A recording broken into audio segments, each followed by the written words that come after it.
Hi friends, welcome to Harish academy. ఈరోజు వార్తలు నిలిచిన జాతీయ అంతర్జాతీయ రాష్ట్రీయ అంశాల గురించి, వార్తలు నిలిచిన వ్యక్తులు, అవార్డులు, పుస్తకాలు, మరి క్రీడా సంబంధిత సమాచారం ఒక్కొక్క అంశాన్ని వివరంగా తెలుసుకుందాం. ఈరోజు ఫస్ట్ టాపిక్ వచ్చేసి అమెరికా ఆఫ్ఘనిస్తాన్కు నాటో ఏతర మిత్రదేశ హోదాను రద్దు చేస్తూ వార్తలు నిలిచింది. సో అమెరికా ఆఫ్ఘనిస్తాన్కి సంబంధించిన అంశం. టాపిక్ ఏంటి? నాటో ఏతర మిత్రదేశ హోదా రద్దు, మిత్రదేశ హోదా రద్దు అనే అంశం వార్తల్లోకి వచ్చింది. సో రానున్న పోటీ పరీక్షల్లో టు ద పాయింట్ డైరెక్ట్ ఒకే ఒక పాయింట్ పైన ఫోకస్ చేసే అవకాశం ఉంది. ఒక పాయింట్ని ఆధారంగా చేసుకొని క్వశ్చన్ అడగబోయే ఆస్కారం ఉంది. అదేంటంటే ఇటీవల అమెరికా, ప్రపంచ అగ్రదేశమైన అమెరికా ఏ దేశానికి సంబంధించి నాటో ఏతర మిత్రదేశ హోదాను రద్దు చేస్తూ వార్తలు నిలిచింది అంటారు. ఆప్షన్స్ ఇస్తారు. సో ఇక్కడ ఆప్షన్ ఏంటి మనకు? ఆఫ్ఘనిస్తాన్. అమెరికా ఆఫ్ఘనిస్తాన్కి సంబంధించిన అంశం. సో ముందుగా నాటో ఏతర అంటే ఏంటో తెలుసుకునే ముందు నాటో ఏంటో తెలుసుకుందాం. రానున్న ఏ పోటీ పరీక్షన కానివ్వండి, ఏ స్థాయి పోటీ పరీక్షన కానివ్వండి, జాతీయ స్థాయిలో జరగనున్న పోటీ పరీక్షలు మరియు రాష్ట్ర స్థాయిలో జరగనున్న పోటీ పరీక్షలను దృష్టిలో ఉంచుకొని అభ్యర్థులు చదవాల్సిన కొన్ని ముఖ్యమైన అంశాలు ఉంటాయి. ఆ ముఖ్యమైన అంశాల్లో NATO very very important topic. నాటోకి సంబంధించి ఏదో ఒక క్వశ్చన్ మాత్రం ఖచ్చితంగా రానున్న ఏ పోటీ పరీక్షలైనా కూడా కనబడే అవకాశం ఉంది. ఎందుకంటే ఇటీవల తరచూ వార్తలు నిలుస్తుంది. ముఖ్యంగా రష్యా యుక్రెయిన్ సంక్షోభానికి కారణాల్లో ఒక కారణం, అతిపెద్ద కారణమే నాటోలో చేరనున్న యుక్రెయిన్ అని చెప్పేసి ఇటువంటి అంశాలను మనం చూసాము. సో ఇక్కడ నాటో ఏంటో చూద్దాం. First of all NATO acronym ఏంటి అంటే North Atlantic Treaty Organization. North Atlantic Treaty Organization ఇది ఇంగ్లీష్ పదం. సో నాటో యొక్క అఫీషియల్ లాంగ్వేజెస్ ఎన్ని అంటే 2 అఫీషియల్ లాంగ్వేజెస్. నాటో అధికారిక భాషలు 2, ఒకటి ఇంగ్లీష్ నాటో, సెకండ్ వచ్చేసి ఫ్రెంచ్. సో ఫ్రెంచ్ కూడా నాటో యొక్క అఫీషియల్ లాంగ్వేజే. అంటే ఇక్కడ ఒటాన్ అని గుర్తుంచుకోండి. నాటో అని పిలిచినా ఒటాన్ అని పిలిచినా ఒకటే. నాటోనేమో ఇంగ్లీష్ పేరు, ఒటాన్ ఏమో ఫ్రెంచ్ వర్డ్. గుర్తుంచుకోండి. Organisation du Traité Atlantique Nord. Organisation du Traité Atlantique Nord ఇది ఒక French word. So NATO English word, OTAN French word. ఈ పదాల పట్ల క్లారిటీగా ఉండండి. ఎగ్జామినేషన్ పాయింట్ ఆఫ్ వ్యూలో నాటో అని క్వశ్చన్ చేయొచ్చు, లేదా ఒటాన్ అని క్వశ్చన్ చేయొచ్చు. చాలామంది అనుకుంటారు సో ఇది ఏదైతే ఉంటుందో రివర్స్లో రాస్తే ఒటాన్ అనుకుంటారు, కానీ కాదు. ఇది ఇంగ్లీష్ పదం, ఇది ఫ్రెంచ్ పదం. Organisation du Traité Atlantique Nord. మరి ఇటువంటి నాటో ప్రస్తుతం ప్రపంచంలో ఏకైక సైనిక కూటమి. The one and only military alliance is NATO. NATO ఏ సంవత్సరంలో ఏర్పాటైందంటే 1949 ఏప్రిల్ మంత్. 1949 ఏప్రిల్లో ఏర్పడింది. అటువంటి నాటో ఏర్పడినప్పుడు అమెరికా ఆధ్వర్యంలో ఏర్పాటైన కూటమి. నాటో ఏర్పడినప్పుడు 12 సభ్య దేశాలు ఉండేవి. ప్రస్తుతం 30 సభ్య దేశాలు ఉన్నాయి. 30 గుర్తుంచుకోండి. 30 చివరిగా సభ్యత్వం పొందిన దేశం ఏదంటే నార్త్ మెసడోనియా. మార్చ్ 27, 2020లో సభ్యత్వం పొందింది కరోనా సమయంలో. సో గుర్తుంచుకోండి 30 ఉన్నాయి. ఇక్కడ మనం కొంత డెప్త్గా గనక అబ్జర్వ్ చేసామనుకోండి, each and every word meaning చూస్తే అసలు నాటో ఏంటో తెలుస్తుంది. సో ప్రపంచ పటాన్ని గనక మీరు అబ్జర్వ్ చేశారనుకోండి, వరల్డ్ మ్యాప్లో మనకి ఎస్ లెటర్లో, ఇంగ్లీష్ లెటర్ ఎస్ షేప్లో ఉండే ఒక మహాసముద్రం ఉంటుంది. ఆ మహాసముద్రమే అట్లాంటిక్ ఓషన్. అట్లాంటిక్ ఓషన్కి పైవైపున నార్త్, కింది వైపున south. So north Atlantic oceanic place గుర్తుంచుకోండి. అంటే ఉత్తర అట్లాంటిక్ మహాసముద్రాన్ని ఆనుకొని ఉన్న దేశాలు. ఆ దేశాలు అమెరికా ఆధ్వర్యంలో ఒక కూటమిగా ఏర్పడ్డాయి, సైనిక కూటమి. గుర్తుంచుకోండి. అట్లాంటిక్ ఓషన్ని ఆనుకొని ఉన్న ఖండాలు 4 ఉంటాయి. ఒకటి north America, 2 south America, 3 Europe, next వచ్చేసి ఆఫ్రికా. గుర్తుంచుకోండి. సో ఈ ప్రాంతంలోని దేశాలు ఏవైతే ఉంటాయో ఈ సభ్య దేశాలుగా ఏర్పడిన కూటమి నాటో. అటువంటి నాటో యొక్క హెడ్ క్వార్టర్ ఎక్కడ అంటే బ్రసెల్స్, బెల్జియం. గుర్తుంచుకోండి. సో ఇది నాటోకి సంబంధించిన స్టాటిక్ పాయింట్స్. రానున్న పోటీ పరీక్షలు ఈ పాయింట్స్ పైన క్వశ్చన్ అడుగుతారు. ఇక్కడ నాటోలో సభ్యత్వం ఉన్న ఏ దేశమైనా కూడా ఒక దేశం జోలికి ప్రపంచంలోనే ఏదైనా ఒక దేశం కనుక వచ్చిందనుకోండి, యుద్ధ పరిస్థితులు నెలకొన్నాయనుకోండి, ఆ దేశానికి మద్దతు ఇస్తూ ఈ కూటంలోని అన్ని దేశాలు కూడా ఆ దేశాన్ని ప్రొటెక్ట్ చేస్తాయి, ఆ దేశం తరపున పోరాడతాయి. అదే సైనిక కూటమి అంటున్నాను. అటువంటి నాటోలో సభ్యత్వం ఉన్న దేశాలు ఏవైతే ఉంటే 30 ఉన్నాయి. ఇందులో సభ్యత్వం కోసం యుక్రెయిన్ ఇటీవల వార్తలోకి వచ్చింది. రష్యా తట్టుకోలేకపోయింది, దండయాత్ర చేసింది. ఇటీవల స్వీడన్ ల్యాండ్ కానివ్వండి, ఫిన్లాండ్ కానివ్వండి, ఇటువంటివి ప్రత్యేకంగా వార్తలకు వస్తున్నాయి సభ్యత్వం కోసం. ఇవన్నీ పక్కన పెడితే ఇక్కడ నాటో ఏతర అంటున్నాను, అంటే నాటో కాకుండా వేరే. So NATO is nothing but synonym of America అని గుర్తుంచుకోండి. నాటో అని పిలిచినా, అమెరికా అని పిలిచినా ఒక్క మాట చెప్పాలంటే ఒకటిగా చెప్పొచ్చు మనం. ఎందుకంటే నాటో అనేది ఒక సిస్టమ్ అనుకుంటే ఆ రిమోట్ అంతా అమెరికా చేతిలో ఉంది. నాటోని నడిపిస్తుంది అమెరికా అని చెప్పడంలో కూడా తప్పులేదు. అటువంటి అమెరికా నాటోలో సభ్యత్వం లేని కొన్ని దేశాలు, ఆల్మోస్ట్ ప్రపంచంలో అరౌండ్ 18 కంట్రీస్ ఉంటాయి. వాటితో నాటో ఏతర మిత్ర దేశ హోదాను ఇచ్చి వారితో ఆర్థిక సంబంధాలను, రక్షణ సంబంధాలను కొనసాగిస్తుంది. అందులో ఒక దేశము ఆఫ్ఘనిస్తాన్కి ఈ హోదాను, నాటో ఏతర మిత్ర దేశ హోదాను అమెరికా ఎప్పుడు మంజూరు చేసిందంటే 2012 సంవత్సరం. అప్పటి నుండి అమెరికా ఆఫ్ఘనిస్తాన్ సంబంధాలు కానివ్వండి, ఎట్ ద సేమ్ టైం ఆఫ్ఘనిస్తాన్లో నాటో బలగాలు కూడా ఉన్నాయి. గడిచిన సంవత్సరం నాటో బలగాలు ఏవైతే ఉంటే అమెరికా బలగాలు ఆఫ్ఘనిస్తాన్ నుండి వెళ్ళిపోయాయి. అప్పుడు ఆఫ్ఘనిస్తాన్ ఏదైతే ఉంటుందో, నాటో బలగాలు ఆఫ్ఘనిస్తాన్ నుండి వెళ్ళిపోయిన తర్వాత ఆఫ్ఘనిస్తాన్ తాలిబాన్ల చేతుల్లోకి వెళ్ళిపోయింది. తాలిబాన్ల హస్తగతమైన ఆఫ్ఘనిస్తాన్. ఇప్పుడు చూస్తున్నాం మనం ఆఫ్ఘనిస్తాన్ పరిస్థితిలో, ఇప్పుడున్న సంక్షోభ పరిస్థితికి కారణం ఒకానొక కారణం అమెరికా అని కూడా చెప్పొచ్చు. ఎందుకంటే ఎప్పుడైతే ఆఫ్ఘనిస్తాన్ నుండి ఈ నాటో బలగాలు లేదా అమెరికా బలగాలు వెళ్ళిపోయాయో అప్పటి నుండి తాలిబాన్లు బలపడ్డారు, ఆఫ్ఘనిస్తాన్ మొత్తాన్ని కూడా హస్తగతం చేసుకున్నారు. ఇది ఒకటి ఇంపార్టెంట్. ఎగ్జాక్ట్లీ ఆఫ్టర్ 1 year తాలిబాన్ల హస్తగతమైన ఆఫ్ఘనిస్తాన్ దృష్టిలో ఉంచుకొని ఆఫ్టర్ 1 year, ఒక సంవత్సరం తర్వాత అమెరికా ఇటీవల ఆఫ్ఘనిస్తాన్కి నాటో ఏతర మిత్రదేశ హోదాను రద్దు చేస్తూ వార్తల్లోకి వచ్చింది. ఇది ఒకటి important. Examination point of view the point అడుగుతారు, గుర్తుంచుకోండి చాలు. అండ్ ఇటీవల భారత్కి ఆనుకొని ఉన్న దేశాలు ఏవైతే ఉంటాయో ఆ దేశాలపైన ప్రత్యేక శ్రద్ధ చూపండి. రానున్న ఏ పోటీ పరీక్షను కూడా వాటిపైన క్వశ్చన్స్ అడుగుతారు. ఉదాహరణ శ్రీలంక, వెరీ వెరీ ఇంపార్టెంట్, ఆర్థిక సంక్షోభం. పాకిస్తాన్ రాజకీయ సంక్షోభము, ఆఫ్ఘనిస్తాన్ తాలిబాన్ల సంక్షోభము, మయన్మార్ సైన్యం హస్తగతం చేసుకున్న అధికారం, ఆంగ్ సాంగ్ సూకీ నోబెల్ శాంతి పురస్కార గ్రహీత ప్రస్తుతం జైల్లో ఉంది.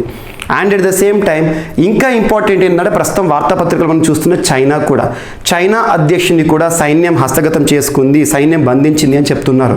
అదంతా కూడా అధికారికంగా వచ్చాక మనం అవసరమైతే స్పెషల్ ఎపిసోడ్ తీద్దాము. సో ఇక్కడ నాటో కానివ్వండి ఈ టాపిక్ అంతా చూడండి. అండ్ మీకు ఆల్రెడీ మిషన్ 100లో, సో నేను ఏదైతే పర్సనల్గా తీసుకొచ్చానో మిషన్ 100లో ప్రత్యేకంగా నాటోకి సంబంధించి కానివ్వండి, రష్యా యుక్రెయిన్ సంక్షోభానికి సంబంధించి ప్రత్యేక వీడియోలు చేశాను. ఒక్కసారి చూడండి. రానున్న పోటీ పరీక్షలు వాటిపైన క్వశ్చన్ ఖచ్చితంగా అడగబోయే అవకాశం ఉంటుంది. సో ఇక్కడ మనం ఈ టాపిక్కి సంబంధించి ఒకసారి స్క్రిప్ట్ చూద్దాం. ఆఫ్ఘనిస్తాన్కు నాటో ఏతర మిత్ర దేశ హోదాను రద్దు చేస్తూ అమెరికా అధ్యక్షుడు జో బైడెన్ గారు నిర్ణయం తీసుకున్నారు. సో ఆఫ్ఘనిస్తాన్కు నాటో ఏతర మిత్ర దేశ హోదాను అమెరికా అధ్యక్షుడు జో బైడెన్ రద్దు చేశారు. ఇప్పటివరకు ఉండే తాలిబాన్లో అధికారం హస్తగతం చేసుకున్న ఏడాది తర్వాత ఈ నిర్ణయం వెలువడింది. 2012లో ఆఫ్ఘనిస్తాన్కు అమెరికా నాటో ఏతర మిత్ర దేశంగా పేర్కొంది. దీనివల్ల రెండు దేశాలు రక్షణ, ఆర్థిక సంబంధాలను కొనసాగించగలిగాయి. పలు రాయితీలతో పాటు అనేక వసతులను కూడా ఆఫ్ఘనిస్తాన్కు అగ్రరాజ్యం సమకూర్చింది. అమెరికా నాటో ఏతర మిత్ర దేశ హోదా జాబితాలో ఇప్పటికీ పాకిస్తాన్, కువైట్, జపాన్ సహా 18 దేశాలు ఉన్నాయంట. జస్ట్ స్క్రిప్ట్ గుర్తుంచుకోండి చాలు. నెక్స్ట్ ఐక్యరాజ్య సమితి భద్రతా మండలి మరొకసారి వార్తలోకి వచ్చింది. యుఎన్ఎస్సి ఇటీవల వార్తలు నిలిచిన కొన్ని సంస్థలు వెరీ వెరీ ఇంపార్టెంట్. ఐక్యరాజ్య సమితి భద్రతా మండలి కూడా ఈ రష్యా యుక్రెయిన్ సంక్షోభ పరిస్థితుల్లో వార్తలోకి వచ్చింది. సో ఈ యుఎన్ఎస్సికి సంబంధించి కూడా మనం మిషన్ 100లో చూడడం జరిగింది. రష్యా యుక్రెయిన్ సంక్షోభం ఆ టాపిక్లో చూడండి. దీంతో పాటు ఇటీవల వార్తలోకి వచ్చిన ఇంటర్నేషనల్ అటామిక్ ఎనర్జీ ఏజెన్సీ, ఇవన్నీ కూడా ఇంపార్టెంట్. రానున్న గ్రూప్ 1 ఎగ్జామ్లో కూడా అడగబోయే అవకాశం ఉంటుంది. ఒకసారి చూడండి. సో ఇక్కడ ఏమంటున్నాను, యుఎన్ఎస్సి ఐక్యరాజ్య సమితి భద్రతా మండలి ఏ సంవత్సరంలో ఏర్పాటైంది? 1945 అక్టోబర్ 24న ఏర్పాటైంది. ఐక్యరాజ్య సమితి భద్రతా మండలి యొక్క హెడ్ క్వార్టర్ న్యూయార్క్ కేంద్రంగా పనిచేస్తుంది. భద్రతా మండలిలో P5 కంట్రీస్ ఉంటాయి. P5 పర్మనెంట్ 5 శాశ్వత సభ్యత్వం ఉన్న దేశాలు. ఆ P5 కంట్రీస్ ఏంటంటే 1 USA, 2 UK, 3 France, next China, next Russia. 5 దేశాలు శాశ్వత సభ్యత్వం ఉన్న దేశాలు. భద్రతా మండలి ఏర్పాటైనప్పటి నుండి ఇప్పటికీ కూడా ఉంటున్న దేశాలు, ఎప్పటికీ ఉండే దేశాలు.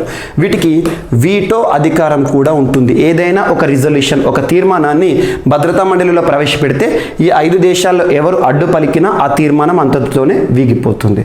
అటువంటిది ఈ భద్రతా మండలిలో తాత్కాలిక సభ్య దేశాలు 10 ఉంటాయి. ప్రస్తుతం భారత్ తాత్కాలిక సభ్య దేశంగా ఉంది. 2021 జనవరి 1 నుండి 2022 డిసెంబర్ 31 వరకు మన మెంబర్షిప్ ఉంటుంది. 8వసారి ఎన్నికైంది. సో ఇటీవల అమెరికా అధ్యక్షుడు జో బైడెన్ గారు చేసిన ఒక ప్రకటన మనం లాస్ట్ 2 డేస్ బ్యాక్ చూసాము. ఈరోజు ప్రత్యేకంగా మరొకసారి ఈ వార్తల్లోకి వచ్చింది. ఇటీవల ఐక్యరాజ్య సమితికి సంబంధించిన సమ్మిట్ ఏదైతే జరిగిందో జనరల్ అసెంబ్లీ మీటింగ్లో ఈ ప్రతిపాదన వచ్చింది. భారత్కి ప్రత్యేకంగా భద్రతా మండలికి సంబంధించి శాశ్వత సభ్య దేశంగా ఇవ్వాలి. ఐక్యరాజ్య సమితిలో సంస్కరణలు తీసుకురావాలి, భద్రతా మండలిలో సంస్కరణ తీసుకురావాలన్నారు. ఆ సంస్కరణలో భాగంగా భారత్కి శాశ్వత సభ్యత్వం అనే ఒక ప్రకటన ఇటీవల రెగ్యులర్గా వార్తలకు వస్తుంది. సో భారత్ ఎన్ని రకాలుగా చూసినా కూడా ద మోస్ట్ ఎలిజిబుల్ ఐక్యరాజ్య సమితిలో పర్మనెంట్ మెంబర్షిప్ పొందడానికి ఇటీవల జో బైడెన్ గారు కూడా ప్రకటించడం జరిగింది. భారత్కి మా మద్దతు ఉంటుందని, జర్మనీ, జపాన్కి కూడా మా మద్దతు ఉంటుంది అని చెప్పేసి. అండ్ భద్రతా మండలికి సంబంధించి ఇప్పటికే మనం భారత్కి సంబంధించి ఒక 3 కమిటీలు గుర్తుంచుకోండి. ఇది తరచూ మీకు రిపీట్ చేస్తున్నాను, రానున్న పోటీ పరీక్షలు అడుగుతారు ఈ బిట్. ప్రస్తుతం ఐక్యరాజ్య సమితి భద్రతా మండలిలో తాత్కాలిక సభ్య దేశంగా ఉన్న భారతదేశము భద్రతా మండలిలో ఎన్ని కమిటీలకు అధ్యక్ష బాధ్యత నిర్వర్తిస్తుంది అంటే 3. 1 counter terrorism committee, 2 Taliban sanctions committee, 3 Libya sanctions committee. ఈ 3 కమిటీలకు భారత హెడ్. అండ్ భద్రతా మండలిలో P5 కంట్రీస్ కదా, 10 టెంపరరీ కంట్రీస్ తాత్కాలిక సభ్య దేశం. అటువంటివి మొత్తం 15 దేశాలు. భద్రతా మండలిలో ప్రతి 1 నెలకి ఎవ్రీ మంత్ రొటేషన్ పద్ధతిలో ఒక్కొక్క దేశం అధ్యక్ష బాధ్యతను నిర్వర్తిస్తుంది. ఐక్యరాజ్య సమితి భద్రతా మండలి అధ్యక్ష హోదాలో ఎవ్రీ 1 మంత్ ఒక్కొక్క కంట్రీ, మెంబర్ కంట్రీ ఏదైనా. అలా భారత్ 2021 ఆగస్టు మాసానికి అధ్యక్ష హోదా నిర్వర్తించింది. అండ్ రానున్న 2022 డిసెంబర్ మాసానికి కూడా నెల రోజుల పాటు అధ్యక్ష బాధ్యతను నిర్వర్తించి అధ్యక్ష బాధ్యతలో భారత్ తాత్కాలిక సభ్య దేశం యొక్క సమయం ఏదైతుందో టెన్యూర్ను ముగించుకుంటుంది. ఇవి గుర్తుంచుకోండి. ఇక్కడ స్క్రిప్ట్ చూద్దాం. ఐక్యరాజ్య సమితికి చెందిన అత్యంత కీలక విభాగం భద్రతా మండలిలో సమూల మార్పులు తీసుకురావాలన్న అమెరికా ప్రతిపాదనకు ప్రపంచ దేశాలు నేతలు పలువురు మద్దతు పలికారు. భద్రతా మండలిలో భారత్కు శాశ్వత సభ్యత్వం కల్పించాలన్న డిమాండ్ ఏదైతే ఉంటుందో అది కూడా ఇప్పటికీ ఉంది. ఆయన నిరాయుధీకరణ, అణ్వస్త్ర వ్యాప్తి నిరోధకత తదితర లక్ష్యాలను సాధించాలంటే ఐక్యరాజ్య సమితిని మరింత బలోపేతం చేయాల్సి ఉంటుందని జపాన్ ప్రధాని ఫుమియో కిషిదా నొక్కి చెప్పారు. అండ్ 21వ శతాబ్దపు సవాళ్లకు సత్వరమే స్పందించేలా ఐక్యరాజ్య సమితిను సంస్కరించాల్సి ఉంటుందని పోర్చుగీస్ ప్రధాని కూడా చెప్పారు. ఐక్యరాజ్య సమితి భద్రతా మండలిలో సంస్కరణలు కనుక జరిగితే శాశ్వత సభ్యత్వ దేశంగా ఖచ్చితంగా భారతదేశం రాబోతోంది. ఇది మాత్రం ఖచ్చితం. సో చూడాలి, ఇది ఒకటి ఇంపార్టెంట్. అండ్ నెక్స్ట్ ఈరోజు సింగిల్ యూజబుల్ ప్లాస్టిక్కి సంబంధించి ఒక అధునాతన ఇన్నోవేషన్ ఆవిష్కరణ. మనం ప్లాస్టిక్కి సంబంధించి తరచూ ఏదో ఒక అంశాన్ని మనం చూస్తున్నాం. భారత ప్రభుత్వం ఇప్పటికే సింగిల్ యూజబుల్ అంటే ఒకసారి వాడి పారేసే ప్లాస్టిక్ల పైన నిషేధాన్ని విధిస్తోంది. అండ్ నిన్నటి క్లాస్లో కూడా చూడండి, మనం యునైటెడ్ నేషన్స్ ఎన్వైర్న్మెంట్ ప్రోగ్రామ్ మరియు భారతదేశంలో యూత్ వింగ్ ఆఫ్ ఇండియన్ ఆర్మీగా భావించే NCC నేషనల్ క్యాడెట్ కార్ప్స్ వారి మధ్య ఒప్పందం కలిగింది. దేనికి సంబంధించి టు కార్బ్ ప్లాస్టిక్ పొల్యూషన్ అని చెప్పేసి నిన్నటి క్లాస్లో మనం డిస్కస్ చేసాం. సో ఈరోజు ఏంటంటే ఒకసారి వాడి పారేసే ప్లాస్టిక్కి విరుగుడు అంట. సో ట్యాకిల్ చేయడానికి సో ఒకసారి వాడి పారేసే ప్లాస్టిక్ పెద్ద బెడదగా మారింది, ఒక భయానక పరిస్థితులను నెలకొల్పేలా చేసింది. దీనికి మెరుగైన ప్రత్యామ్నాయాన్ని బ్రిటిష్ కొలంబియా, గుర్తుంచుకోండి. ఏదైనా రీసెర్చ్ వార్తలు ఇస్తే రీసెర్చ్ ఇన్స్టిట్యూట్ పేరు గుర్తుంచుకోండి, వారి యొక్క పరిశోధనను కూడా గుర్తుంచుకోవాలి. కొన్ని వర్డ్స్ బ్రిటిష్ కొలంబియా విశ్వవిద్యాలయ శాస్త్రవేత్తలు అభివృద్ధి చేశారు. ఇందుకోసం చెట్ల నుంచి వచ్చే కలప ఫైబర్లను ఉపయోగించారు. వాటికి కోల్డ్ సోడియం హైడ్రాక్సైడ్ జోడించారు. ఆ తర్వాత ఆ రసాయనాన్ని రీసైకిల్ చేశారు. ఫలితంగా పారదర్శకత కలిగిన బలమైన నీటిని వికర్షించే ఒక పొర ఏర్పడింది. నిజానికి చాలామంది పరిశోధకులు ఇలాంటి సెల్యులోజ్ పొరలను తయారు చేశారు. చాలా తక్కువగా ఇంధనం, రసాయనాలను ఉపయోగించి దాన్ని ఉత్పత్తి చేయడం ఇదే మొదటిసారి. సంప్రదాయ ప్లాస్టిక్ల తరహాలో ఈ పొరను కూడా వివిధ రకాల ఉత్పత్తులుగా మలచవచ్చు. వాడకం తర్వాత వీటిని నేలలో పూడ్చిపెడితే 3 వారాల్లోనే విచ్ఛిన్నమైపోతాయంట. కొన్ని రకాల ప్లాస్టిక్లు నేలలో కలిసిపోవడానికి లక్షల సంవత్సరాల సమయం కూడా పడుతుంది. జస్ట్ గుర్తుంచుకోండి, వీరి పరిశోధన ఏం యాడ్ చేశారు, ఏ విధంగా ఇన్నోవేషన్ వచ్చింది. ప్లాస్టిక్కి సంబంధించి వెరీ వెరీ ఇంపార్టెంట్. ప్లాస్టిక్లో కార్సినోజెనిక్ ఏజెంట్స్ ఉంటాయి. కార్సినోజెనిక్ ఏజెంట్స్ అంటే that causes cancer in human. మానవునిలో క్యాన్సర్ కారకాలను కార్సినోజెనిక్ అంటారు. ఈ టర్మినాలజీ పైన ప్రతి శ్రద్ధ చూపండి. ఎగ్జామ్లో టర్మినాలజీ పైన కూడా ఫోకస్ చేస్తున్నాడు. నెక్స్ట్ ఈరోజు సముద్ర గర్భంలోంచి bullet train very very important. Almost ఒక 2 months బ్యాక్ మనం ఒక టాపిక్ చూసాము, నీటి అడుగున నడిచే ఒక రైలు అని చెప్పేసేసి హుగ్లీ రివర్ బేసిన్ ఏరియాలో, హుగ్లీ రివర్ కింద అంటే నీళ్ళ నుండి నీటి లోపల నుంచి ప్రయాణించే రైలు అని చెప్పేసి మనకు హుగ్లీ రివర్ వార్తలోకి వచ్చింది వెస్ట్ బెంగాల్కి సంబంధించి. ఈరోజు bullet train very very important. సముద్ర గర్భంలోంచి బుల్లెట్ ట్రైన్, సముద్ర గర్భం అంటే ముఖ్యంగా ఇది అరేబియా సముద్రం ఉంటుంది కదా, ఆ ప్రాంతానికి సంబంధించింది.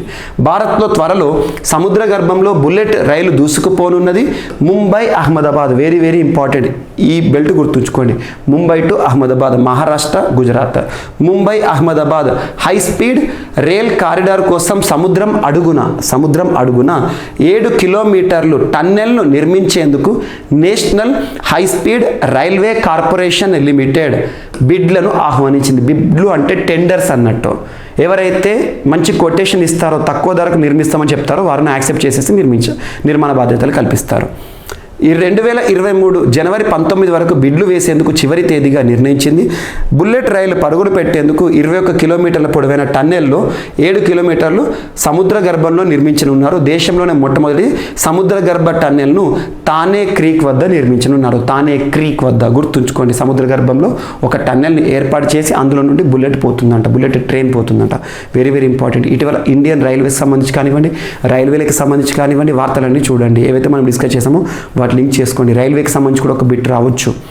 ఉదాహరణకు తీసుకుంటే ఇటీవల భారతదేశంలోనే అతి పొడవైన రైల్వే ప్లాట్ఫామ్ మనకి హుబ్బలి రైల్వే ప్లాట్ఫామ్ కానివ్వండి, and at the same time KSR railway station, భారతదేశంలో మొట్టమొదటి railway aquarium tunnel, and at the same time ఇటీవల భారతదేశంలో మొట్టమొదటి fully AC terminal Mokshagundam Visvesvaraya railway terminal మనకి బెంగళూరుకి సంబంధించి. ఇటువంటి లింక్ చేస్తూ చూడండి.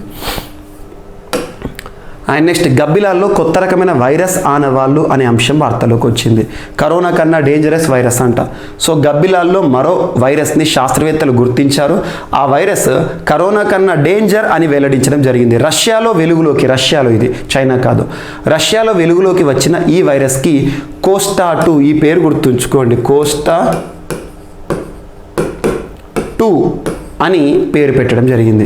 ప్రస్తుతం అందుబాటులో ఉన్న కరోనా వ్యాక్సిన్లు ఈ వైరస్పై పని చేయకపోవచ్చునని కూడా శాస్త్రవేత్తలు తెలిపారు. గబ్బిలాల్లో వెలుగు చూసిన ఈ వైరస్ జంతువుల ద్వారా మనుషులకు గనక సోకి అవకాశాలు ఎక్కువగా ఉన్నాయని కూడా పేర్కొన్నారు. ఇలాంటి వైరస్ను తొలుత 2020లోనే గుర్తించామని, కోస్టా 1 మళ్ళీ ఇప్పుడు వెలుగులోకి వచ్చింది, అది రావడం కొంత ఆందోళన కలిగించే అంశమేనని వాషింగ్టన్ స్టేట్ యూనివర్సిటీ శాస్త్రవేత్తలు కూడా పేర్కొన్నారు.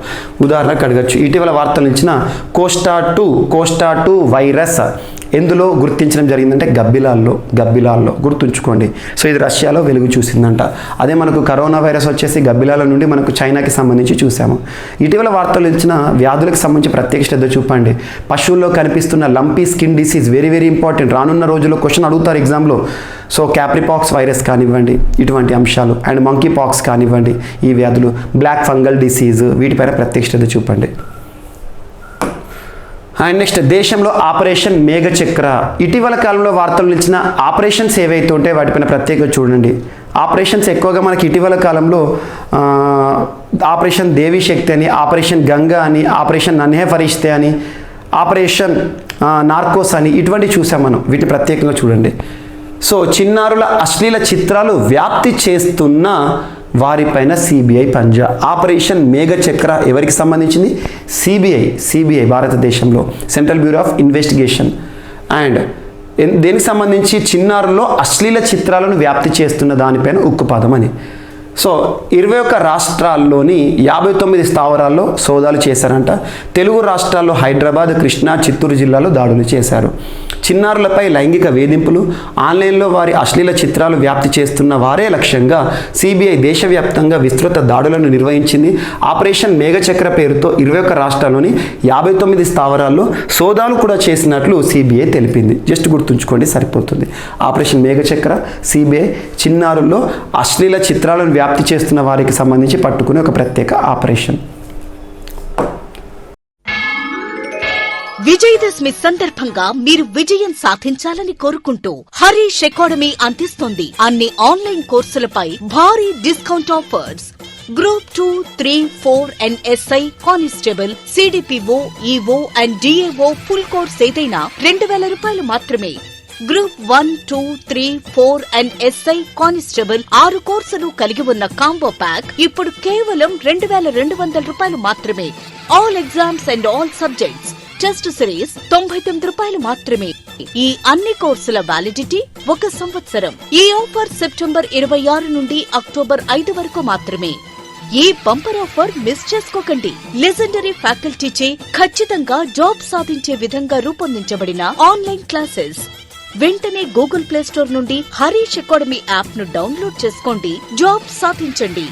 Harish the best academy. Phone number 8341116915. And next మలేరియాపై పోరులో ముందడుగు అనే ఒక ఆర్టికల్ వార్తలోకి వచ్చింది. ఈ ఆర్టికల్స్ ఎక్కువగా మన అన్ని కూడా సంకల్ప్ మ్యాగజైన్ ఇవన్నీ కూడా. సో ఇక్కడ దోమల పొట్టలు సంకల్ప్ మ్యాగజైన్ నేను ఏదైతే ఉందో ఓన్గా తీసుకొచ్చాను. ఇప్పటి వరకు ఎవరైనా జీవికే స్టడీ సర్కిల్ యాప్ని ఇన్స్టాల్ చేసుకోకపోతే ఈరోజే ఇన్స్టాల్ చేసుకోండి. మీకు అక్కడ సంకల్ప్ మ్యాగజైన్ అందుబాటులో ఉంటుంది. నెక్స్ట్ సో దోమల పొట్టలో మలేరియా కారక పరాన్న జీవుల వృద్ధిని నెమ్మదింపచేసే ప్రక్రియను శాస్త్రజ్ఞులు రూపొందించారు. ఈ ప్రక్రియతో దోమలకు జన్యు మార్పిడి చేస్తే మలేరియా వ్యాప్తిని అరికట్టవచ్చని కూడా బిల్ అండ్ మెలిందా గేట్స్ ఫౌండేషన్కు చెందిన ఇన్స్టిట్యూట్ ఆఫ్ డిసీజ్ మోడలింగ్ పరిశోధకులు కనిపెట్టారు. ఈ పరిశోధనలో జన్యు మార్పిడి చేసిన దోమలు తమ పొట్టలో మలేరియా కారక పరాన్న జీవుల వృద్ధిని అడ్డుకునే రసాయనాలను ఉత్పత్తి చేశాయి. ఫలితంగా ఆ పరాన్న జీవులు దోమల లాలాజల గ్రంథులకు చేరులేకపోయి దీంతో ఆ దోమలు మనిషిని కుట్టినా కూడా వాటిలోని మలేరియా కారక క్రిములు రక్తంలోకి అంతగా చేరడం. జస్ట్ గుర్తుంచుకోండి దోమలు మలేరియా కారకానికి సంబంధించి. అండ్ నెక్స్ట్ కేంద్ర ప్రభుత్వం ఇచ్చే ఇటువంటి స్టేట్మెంట్స్ ఏవైతే ఉంటే వాటి చూడండి. రాష్ట్ర ప్రభుత్వాలు పేపర్లో యాడ్ ఇచ్చే అధికారిక సమాచారం చూడండి. ఒక సమాచారం ఇది జస్ట్ గుర్తుంచుకోండి. అంత్యోదయతో పేదల సంక్షేమం అని చెప్పేసి అన్ని వార్తాపత్రికలు కూడా మనం చూడడం జరిగింది. అంత్యోదయ. సో ఇక్కడ ఏంటంటే అంత్యోదయ మా దూరదృష్టి మా లక్ష్యం అని చెప్పేసి కేంద్ర ప్రభుత్వం ఇచ్చిన ఒక ఆర్టికల్. చిన్న రైతులు, వీధి వర్తకులు, చిన్న వ్యాపారవేత్తలు, ఆటో రిక్షా డ్రైవర్లు, ఇంటి పనివారు కలగలిసి సమాజంలో పెద్ద విభాగం అవుతున్నారు. ఆ విధంగా వారంతా భారత ప్రగతి పయనంలో భాగస్వాములయ్యారు.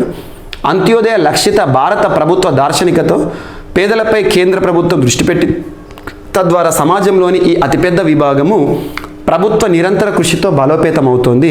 దీన్ దయాళ్ అంత్యోదయ యోజన, జాతీయ గ్రామీణ జీవనోపాధి మిషన్, స్వయం సహాయక బృందాల ద్వారా గ్రామీణ భారతంలో కీలక పరివర్తన సాధ్యమైంది. గత 8 ఏళ్లలో స్వయం సహాయక బృందాలు అంటే సెల్ఫ్ హెల్ప్ గ్రూప్స్ ద్వారా 3 రెట్లు, మహిళల భాగస్వామ్యం 4 రెట్లు పెరిగింది. సో ఏదైతే ఉంటుందో అంత్యోదయ కింద అండ్ ప్రధానమంత్రి స్వనిధి యోజన, స్ట్రీట్ వెండర్స్ ఆత్మనిర్భర్ నిధి అంటే ముఖ్యంగా కరోనా సమయంలో వీధి వ్యాపారులు చిన్న చిరు వ్యాపారులు ఉంటారు వారిని ఆదుకోవడానికి. దాని కింద 32 లక్షల మంది వీధి వ్యాపారులకు రుణాలు ఇవ్వడం జరిగిందంట. అండ్ ECLGS పథకం కింద 1.19 కోట్లకు పైగా లబ్ధిదారులు అయ్యారంట. అండ్ చిన్న పారిశ్రామికవేత్తలకు అంటే ముఖ్యంగా MSMEకి సంబంధించి 36.5 కోట్లకు పైగా ముద్రా రుణాలను మంజూరు చేసిందట భారత ప్రభుత్వం. 20 లక్షల కోట్లను మంజూరు చేసింది. And MSME micro small medium enterprises పరిధిలోకి వీధి వర్తకులు, చిల్లర వ్యాపారులు అండ్ చిన్న వ్యాపారవేత్తలు ఎవరైతే ఉంటారో తద్వారా ప్రాధాన్య రంగ రుణాల అభివృద్ధి ఉంటారు. అండ్ దేశంలో 11 కోట్ల మందికి పైగా రైతులకు PM కిసాన్ రైతు పెట్టుబడి సాయం కింద ఏటా 6,000 రూపాయలు కేంద్ర ప్రభుత్వం సాయం చేస్తుంది. అండ్ ప్రత్యేక కార్యక్రమం కింద 3.13 కోట్ల మందికి పైగా రైతులకు కిసాన్ క్రెడిట్ కార్డ్స్ ఇచ్చారు. అండ్ డైరెక్ట్ బెనిఫిట్ ట్రాన్స్ఫర్ కింద లబ్ధిదారులకు 25 లక్షల కోట్లను ఇప్పటికీ ఇవ్వడం జరిగింది. ఖాదీ గ్రామ పంచాయతీకి సంబంధించి KVIC కూడా అద్భుతమైన పర్ఫార్మెన్స్ ఇస్తుంది. జస్ట్ ఇది ఏంటంటే కేంద్ర ప్రభుత్వానికి సంబంధించిన ఒక రిజల్ట్ కార్డు ఏదైతే ఉంటుందో ఏ పథకం కింద ఎంతమంది లబ్ధిదారులు ఉన్నారని చెప్పేసి కేంద్ర ప్రభుత్వం అధికారికంగా లాంచ్ చేసింది గవర్నమెంట్ ఆఫ్ ఇండియా వారు. అండ్ నెక్స్ట్ దేశంలో తగ్గిన నవజాత శిశు మరణాలు. నవజాత అంటే అప్పుడే పుట్టిన నియోనాటల్. సో నవజాత శిశు బాలల మరణాల నివారణలో దేశం గణనీయమైన పురోగతిని సాధించినట్లు ministry of health and family welfare వారు చెప్పారు. ఎవరు ప్రస్తుతం concern person who is discharging duties as minister of health and family welfare at centre అంటే మన్సుఖ్ మాండవీయ గారు. ఈ మేరకు నమూనా రిజిస్ట్రేషన్ సిస్టమ్ స్టాటిస్టికల్ రిపోర్ట్ 2020ని రిజిస్ట్రార్ జనరల్ ఆఫ్ ఇండియా వారు విడుదల చేశారు. 2014తో పోలిస్తే శిశు మరణాల రేటు అంటే ఇన్ఫాంట్ మార్టాలిటీ రేట్, నవజాత శిశు మరణాల రేటు అంటే maternal mortality rate and neo mortar rate. Actual neonatal mortar rate, ఇది మ్యాటర్నల్ కాదు. ఎంఎంఆర్ అంటే మ్యాటర్నల్ అంటే మాతృ మరణాల సంఖ్య. 5 ఏళ్ల లోపు వారి మరణాల రేటు బాగా తగ్గాయని తెలిపింది. నవజాత శిశు మరణాల రేటు 2019, ఈ పాయింట్ ఇంపార్టెంట్, ప్రతి 1000 మందికి 22 ఉంటాయి. అంటే నియోనాటల్ మోర్టాలిటీ రేట్ అంటే అప్పుడే పుట్టిన శిశువులు ఎంతమంది మరణిస్తున్నారు, ప్రతి 1000 మందికి అంటే 22 మంది. ఎప్పుడు 2019లో, అది 2020కి 20% తగ్గిందంట. మరణాల వార్షిక తగ్గుదల రేటు 9.1%. ఇది పట్టణ ప్రాంతాలు 12%, గ్రామీణ ప్రాంతాలు 23%. 5 ఏళ్ల కంటే తక్కువ వయసు బాలల మరణాలు 2019లో ప్రతి 1000కి 35 కాగా 2020కి 32కి తగ్గాయంట. వీటిని 2030 నాటికి 25కు తగ్గించాలన్న లక్ష్యాన్ని తెలంగాణ సహా 11 రాష్ట్రాలు ఇప్పటికే చేరుకున్నాయని నివేదిక చెప్పింది. జస్ట్ గుర్తుంచుకోండి, ఈ సంఖ్య గుర్తుంచుకోండి. This is very very important. And next, ఇటీవల భారత్ విద్యా పేరుతో ఒక ఆన్లైన్ ఎడ్యుకేషన్ ప్లాట్ఫామ్ని ప్రారంభించడం జరిగింది నిర్మలా సీతారామన్ గారు.